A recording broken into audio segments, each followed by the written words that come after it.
Hey, what's going on, y'all? It's your boy YouTube Blue coming back at you again, and I'm back home from watching the game at Lucky's Sports Theater. I actually like that place. That's my first time going. We had a really good time. Those of you guys that was watching Mark's live stream, you can see all the fans there. It was so lit. I mean, I felt almost like I was at a bar in Texas somewhere. That's what it felt like. It's funny because the Redskins won, but their fans were still salty too because of how we came in there and we whooped the Jaguars' butt. I tell y'all, some of you haters been in my in my comments when I did my matchup video talking about it's gonna be a funeral and how the Cowboys are gonna get spanked. Well, guess what happened? They didn't. They won 40-7. Dak Prescott had a career high in rushing. He was, I think, 11 for 82 yards. I mean, people always say, you know, you don't like your quarterback to run. I agree with that to a certain extent. But when you have a mobile quarterback like Dak Prescott, when it's time for him to run, just let the boy run. You know what I mean? Like, because I look at it like this. That's what he does. You know, the shotgun, the screen passes, the bootlegs, the end arounds, the misdirection. These are things that are positives for a mobile quarterback like Dak himself. RPO, run pass option. Give him the option to do these things, make things comfortable for Dak because, again, he plays better when you give him stuff that he's comfortable with doing. The things that made him succeed in college are the things that's making him succeed with the Dallas Cowboys. And I hope Linehan, and see, it's hard for me to get too excited about this game. Now, granted, I'm excited. It's Victory Sunday. It'll be Victory Monday tomorrow when I do my video tomorrow. But I will say this, you know, enjoy the win now.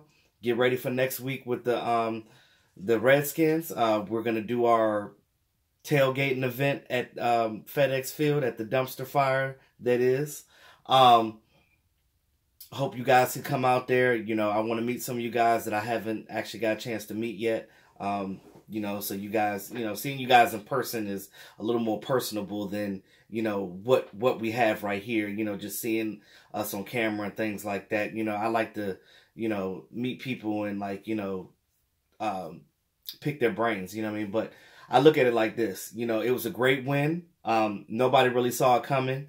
I know, I've seen some people in the chat were talking about, you know, they saw us scoring 40 points. I'll be honest with you. I was one of those people that didn't think that we were going to pull it out. Because when you don't score more than 19 points a game, you know, it's hard to be like, okay, we're going to score more than... When we got to 27 points, I was like, wow, can we do more? And then we get to 40, and I'm like, you know... one good thing the Cowboys did was keep Brett Maher. I was a little skeptical about him at first. I didn't want to lose Dan Bailey. I was one of those guys that didn't want Dan to go. But, you know, that's the way the NFL goes. You got to keep ever changing your roster. You know what I mean? Like, player acquisition is 365 days out of the year. And that's the truth. Brett Maher, Money Maher is what we call him now. I'm loving it. Dak, and of course the haters out there are going to say, oh, Dak Prescott only threw for 182 yards. Okay, whatever. My whole philosophy is this. I don't give a damn how many I don't care how many yards you got a game, long as you win the game, because that's all that matters at the end of the day, y'all. And that's truth. Cole Beasley, what has he had? 9 receptions for 101 yards and 2 touchdowns. Let me tell you something. The last time I seen him score multiple touchdowns in a game was Green Bay. Cole Beasley has been a Green Bay killer when it comes to scoring multiple things. So I feel like we're back to the glory. Again, you know, I'm not going to get too excited off of this game. I'm going to be excited about us winning, but going forward, I got to see it again. I got to see if Linehan can continue with this. Because if Linehan, all of a sudden, if the light bulb comes on, and he realizes, hey, this is what we need to do to win, then I'll sit here and I'll be like, okay, you guys got it. But I still don't like the fact that I still don't want Garrett and Linehan here anymore. I'll be honest with you. I mean, it's just 8 years of it, and, you know, Linehan being here half of that. I just look at it like this. we have to be able to be a team to put teams away. When you're up on a team, you got to keep your foot on the gas. Don't ease up.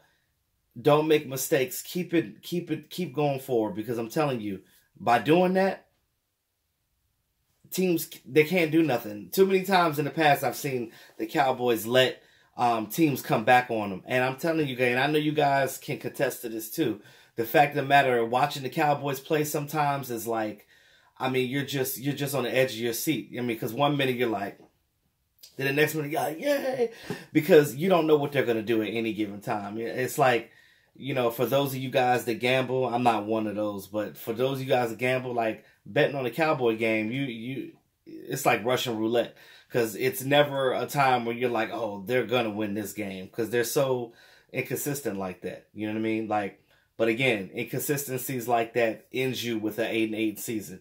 We still got more games to go this season. We still have things to work on. We still got to get better. Dak has to get better at certain things. I like what he's doing in this game. And like I said before, y'all, how you get Dak on a roll, you got to get him moving. He is a mobile quarterback. It's not like Tony Romo where you want him to just be a pocket guy. And even Tony Romo rolled out of the pocket.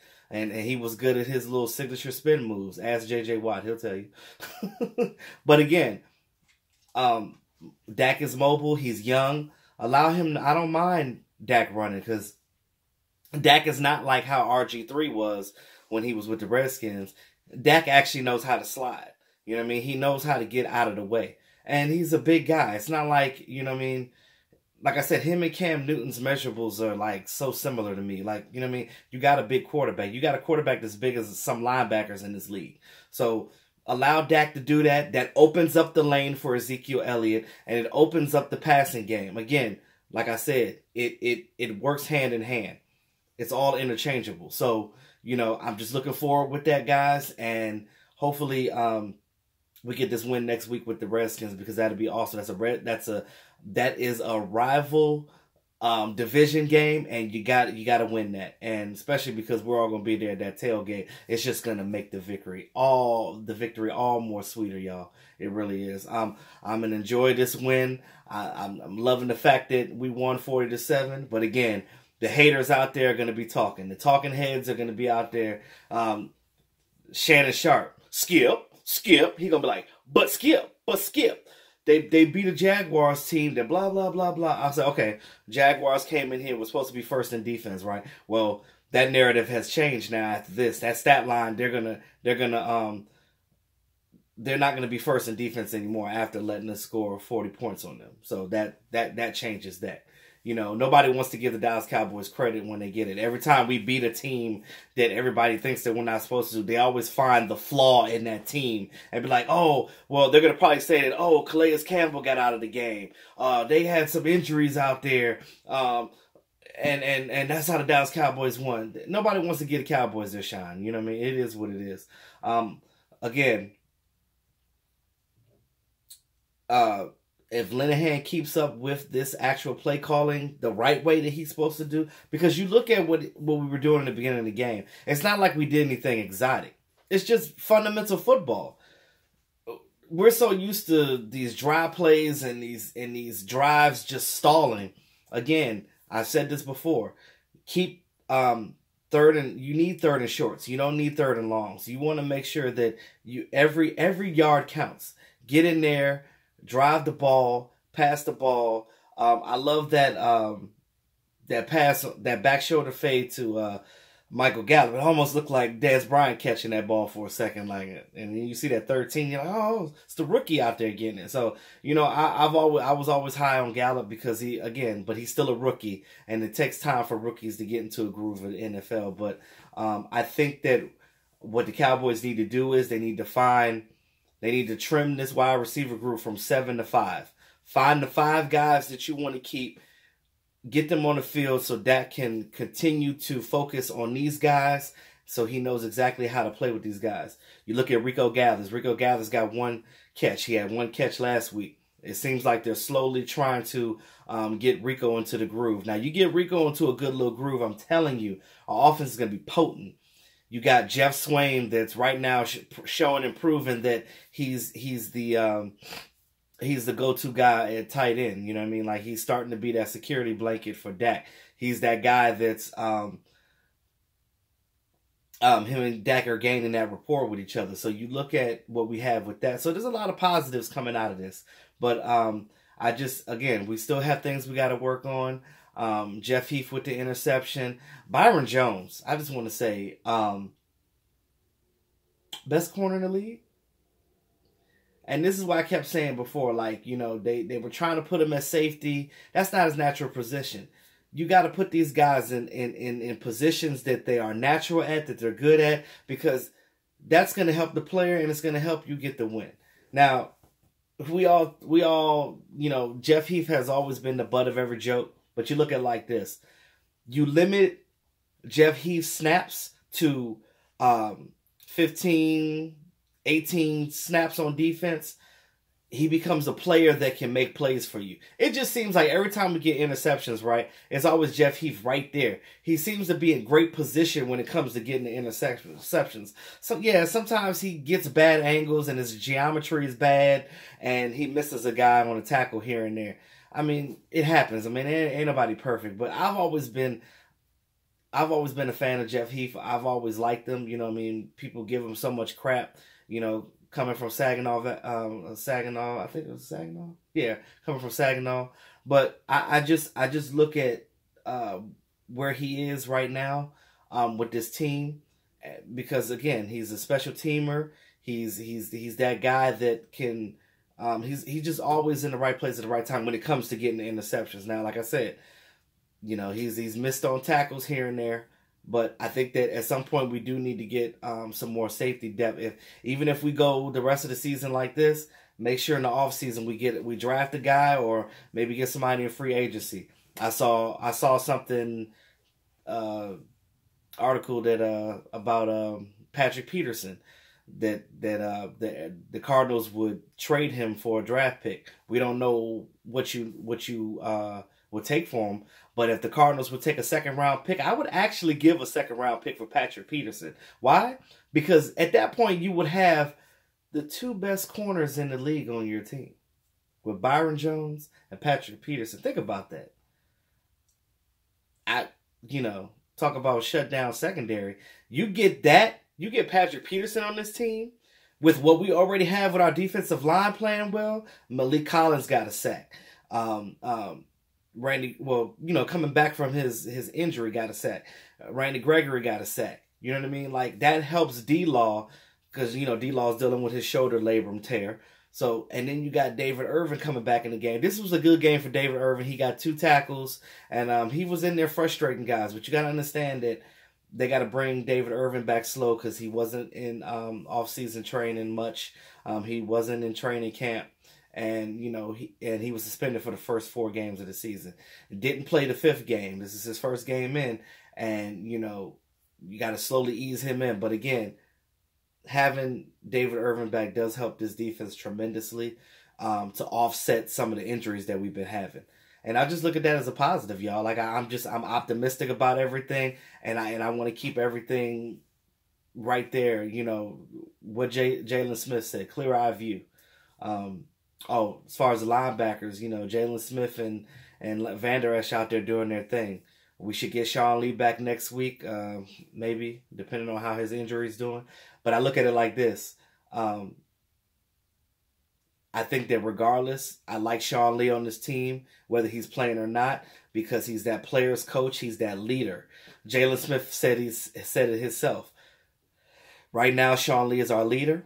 He is great for us. He helps us out in the things that we need. And he also, and Jalen Smith also said that when Sean Lee's time is up, it will be his defense. So, you know, you prep your guys to lead. That's what it does. You help the next generation and you help the younger guys get to the point where you are. That way, when you're gone, it helps offset those issues so there's no gap in problems. I'll give you a perfect example of that. When I was in a marching band in college, in the drum section, how we're like a tight organization. Even though we're a part of the band, we're still separate from the band, because you look at the young guys that come in and they're learning the crafts and they're learning their cadences and everything like that. You know, we teach them how to play, and you know, once we leave and graduate, they take over the throne, and then they help the guys after them. Now, it was great for me yesterday going back to homecoming, because, you know, I got to see, you know, my old band. Shout out to Symphony of Soul, man. Love y'all to death. Like, I love coming back and seeing my fellow alumni. I mean, and just telling stories about how the marching band was back when we were there. And I mean, it was great times, great times. You know, I got to go out there and DJ and you know, keep everybody, you know, popping, and you know, but it was a great experience for me, and that just makes me feel good. But again, with these Dallas Cowboys, yo, enjoy the victory, y'all. How about them Cowboys? 4-7 victory over those Jacksonville Jaguars. Yeah, so I'm home now. I'm about to unwind, get out these clothes, and get ready for the start of the work week. And tomorrow's going to be a good day, because it will be Victory Monday. Like, share, comment. It's your boy E2 Blue, always keeping it real. I'll talk to y'all soon. Have a great evening. And Victory Sunday. How about them Dallas Cowboys?